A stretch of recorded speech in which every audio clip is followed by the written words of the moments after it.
Hello दोस्तों, आज के इस वीडियो में हम बात करेंगे आईपीएस डिस्प्ले और एमोलेड डिस्प्ले में क्या डिफरेंस होता है। सो अगर आप इस टॉपिक में इंटरेस्टेड हो तो वीडियो को लास्ट तक देखना, आपको बहुत इन्फॉर्मेशन मिलेगा जो आपके इवन फोन बाई करने में बहुत हेल्प करेगा। स्टार्टिंग में आपको थोड़ा टेक्निकल लैंग्वेज सुनने को मिल सकता है, लेकिन एक्सप्लेनेशन के पॉइंट ऑफ व्यू से ये बहुत जरूरी होता है। सो चलिए शुरू करते हैं हमारे पहले आईपीएस डिस्प्ले से। आईपीएस का मतलब होता है इन प्लेन स्विचिंग। ये एक टाइप की एलसीडी डिस्प्ले टेक्नोलॉजी है। आईपीएस डिस्प्ले में लिक्विड क्रिस्टल का यूज किया जाता है जो पोलराइज्ड लाइट को कंट्रोल करते हैं। इस टेक्नोलॉजी में क्रिस्टल एक स्ट्रेट प्लेन पर रहते हैं, यानी आईपीएस में यूनिफॉर्म और सिंगल प्लेन लाइट सोर्स होता है। एमुलेट का मतलब होता है active matrix organic light emitting diode. AMOLED display एक एडवांस टेक्नोलॉजी है जिसमें आपको ऑर्गेनिक कंपाउंड्स और एलईडी का यूज किया जाता है। हर एक पिक्सल्स अपना अपना सिंगल लाइट सोर्स प्रोड्यूस करता है। इसका मतलब यह है कि ब्लैक कलर्स डिस्प्ले एरिया में बिल्कुल बंद हो जाते हैं। एलसीडी में कोई स्पेसिफिक लाइट सोर्स नहीं होता है लाइट इमिट करने के लिए, बल्कि एलसीडी के अंदर लाइट का सोर्स सिंगल और यूनिफॉर्म तरीके का होता है। वेयर एज एमुलेट में आपको स्पेसिफिक ऑर्गेनिक डायोड होते हैं जो लाइट को इंडिविजुअली इमिट करते हैं।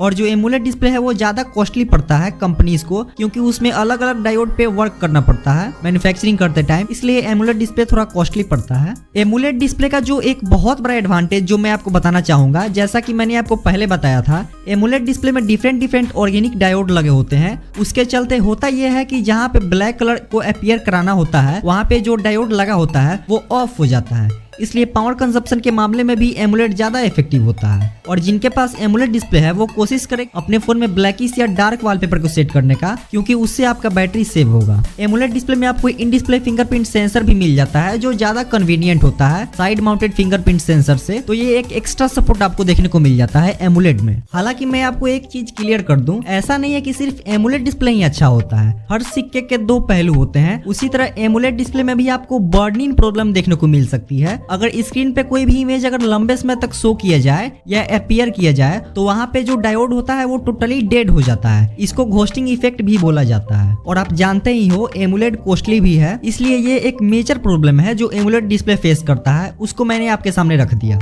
अब हम 4-5 फैक्टर्स पे थोड़ा कवर अप कर लेते हैं जो आईपीएस और एमुलेट में देखने को मिलता है। सबसे पहले हम बात कर लेते हैं कलर रिप्रोडक्शन का। आईपीएस डिस्प्ले में कलर्स नेचुरल्स और एक्यूरेट होते हैं, लेकिन एमुलेट डिस्प्ले में आपको कलर्स वाइब्रेंट, कंट्रास्टी और डीप ब्लैक देखने को मिलता है। सेकंड है आपका कॉन्ट्रास्ट रेशियो। आईपीएस डिस्प्ले का कॉन्ट्रास्ट रेशियो कम होता है, जबकि एमुलेट का कॉन्ट्रास्ट रेशियो बहुत अधिक होता है। इससे डार्क सीन और ब्लैक्स एमुलेट डिस्प्ले पर काफी अच्छे से दिखते हैं। अब हम बात कर लेते हैं पावर कंजप्शन का। आईपीएस डिस्प्ले नॉर्मल यूज पर कम पावर कंज्यूम करता है, जबकि एमुलेट डिस्प्ले में सिर्फ जल रहे पिक्सल्स ही सिर्फ पावर कंज्यूम करते हैं। और ब्लैक बैकग्राउंड पर एमुलेट डिस्प्ले पावर एफिशिएंट होता है, जैसा कि मैंने आपको पहले बताया भी था। आईपीएस डिस्प्ले थोड़ा सा ज्यादा ड्यूरेबल होता है, क्योंकि एमुलेट डिस्प्ले के पिक्सल्स में टाइम के साथ बर्निंग प्रॉब्लम हो सकती है। लेकिन ये ऑब्जर्व किया गया है कि जो चीप पैनल इस्तेमाल करते हैं एमुलेट का, उन्हीं में ये प्रॉब्लम ज्यादा देखने को मिलता है। एमुलेट डिस्प्ले वाले फोन्स थोड़ा महंगे होते हैं as compare to IPS display वाले फोन्स। सो आई होप आपको एमुलेट और आईपीएस में मेजर क्या डिफरेंस मिलता है उसको मैं समझा पाया। अगर आपको ऐसे ही टेक्निकल एक्सप्लेनेशन चाहिए तो सब्सक्राइब करके जरूर जाना। और चैनल पे बहुत सारे बेस्ट सजेशन के वीडियो भी आते हैं, so stay tuned for that. आपसे जल्द मिलेंगे एक और वीडियो के साथ। नमस्कार।